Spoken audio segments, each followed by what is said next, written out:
Você já percebeu como o mundo ao nosso redor é repleto de cores e formas? O céu, as plantas, os pássaros, os prédios e até mesmo as outras pessoas. Todos possuem cores e formas próprias que nos permitem distingui-los uns dos outros. Boa parte de nossa relação com o ambiente está ligada a esse processo: captar e interpretar informações visuais.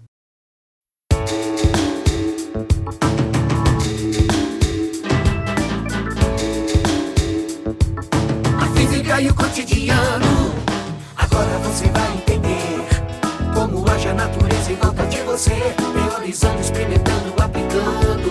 Não tem como você não compreender. Velocidade, astronomia, relatividade, quantidade, energia, eletricidade, medidas, tamanhos, imagens e sons, em todas as cores, em todos os tons. Deciframos o universo de A a Z, isso tudo feito pra você. A física e o cotidiano. O olho é o órgão do corpo que nos permite captar todas essas imagens.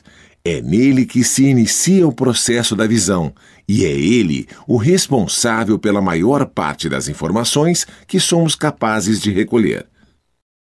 A capacidade de ver depende das ações de várias estruturas dentro e ao redor do globo ocular. Existem basicamente duas possibilidades. Podemos ver corpos luminosos, como a chama de uma vela, o sol e uma lâmpada acesa, ou iluminados, como a lua, uma bola ou uma pessoa. Os raios de luz que chegam aos nossos olhos atravessam a córnea, cristalino e humor vítreo, produzindo uma imagem invertida do objeto na retina. As células aí presentes converterão as diferentes intensidades de luz em impulsos elétricos, que viajarão pelo nervo óptico até chegar a uma área específica do córtex cerebral, onde serão decodificados e interpretados. A imagem então se revela aos nossos olhos. É através da luz refletida por um objeto que conseguimos captar suas formas e, principalmente, suas cores. Mas você sabe o que é a luz? Para os antigos gregos, nossos olhos iluminavam os objetos, lançando raios de luz. Platão entendia que não são os olhos que detectam a forma das coisas, mas a mente. Pitágoras, no século VI a.C., afirmava que dos nossos olhos saíam raios que se moviam em linha reta e tocavam os objetos, mas foi Isaac Newton quem fez a primeira grande descoberta a respeito da luz. Em 1672, ele percebeu que a luz branca é composta de várias cores, usando prismas para decompor e recompor a luz branca. Antes de Newton, acreditava-se que a luz, oriunda do Sol, era pura e que o surgimento das cores ocorria em razão das impurezas que o feixe de luz encontrava ao atravessar o vidro. Newton imaginou que a luz seria formada por partículas que sairiam de um objeto luminoso ou iluminado e viajariam em linha reta em todas as direções, impressionando os nossos olhos, interagindo com espelhos e com a matéria como se fossem pequeninas bolas de bilhar. Mas Newton tinha fortes adversários, e um deles era Robert Hooke. Assim como outros pensadores da época, Hooke compartilhava as ideias de Christian Huygens de que a luz era uma onda, já que muitos experimentos mostravam-na desta forma. A ideia de que a luz era formada por ondas e não partículas foi vitoriosa. Mas quase 200 anos depois, a revanche viria com a mecânica quântica, ao mostrar definitivamente que a luz é onda e também matéria.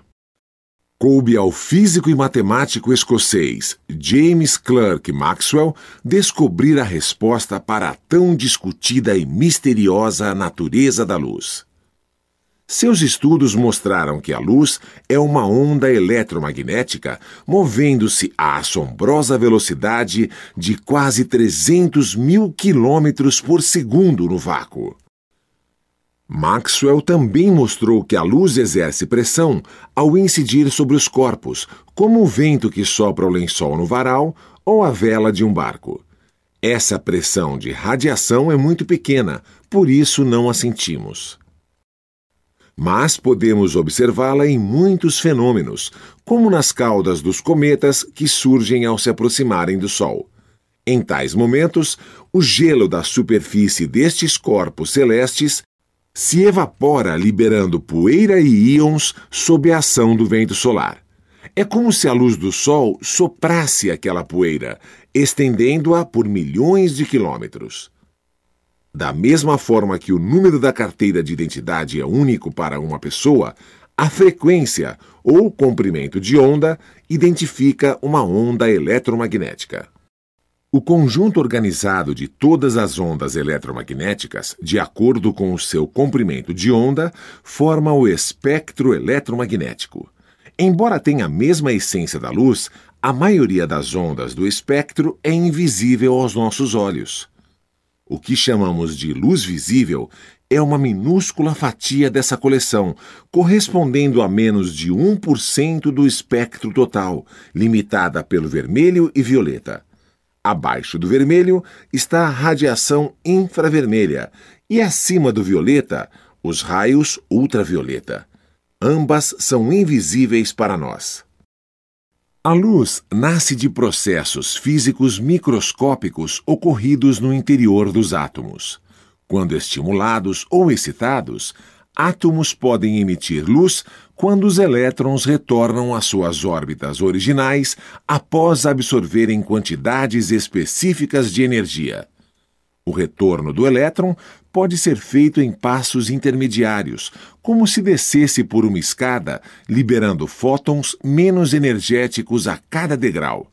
Assim, a luz visível pode ser gerada a partir de radiação mais energética e invisível, como a ultravioleta. É por isso que a tinta dos marcadores de texto, por exemplo, brilha à luz do sol.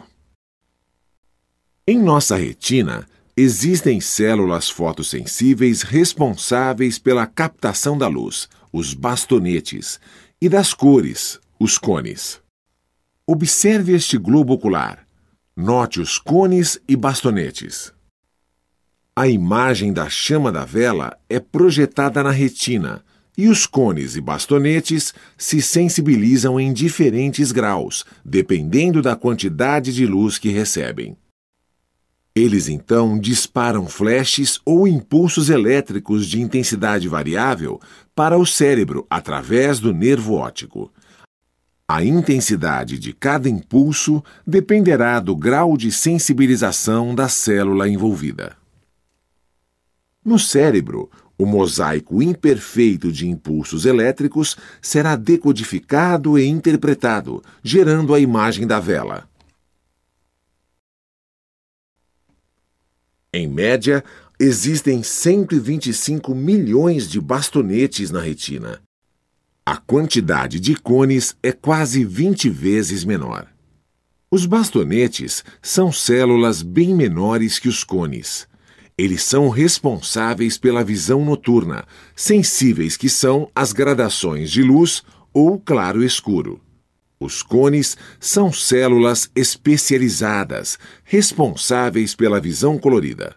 Existem 3 tipos de cones, cada um dos quais é responsável pela captação do vermelho, verde e do azul, conhecidas como cores-luz primárias. Todas as outras cores-luz resultam da superposição desses 3 diferentes estímulos básicos. A mistura de cores-luz acontece a todo instante nas TVs coloridas, monitores dos computadores e em todos os dispositivos que envolvam feixes de luz colorida. Apenas vermelho, verde e azul são necessários. Todas as outras cores resultam dessas 3, misturadas em nosso cérebro.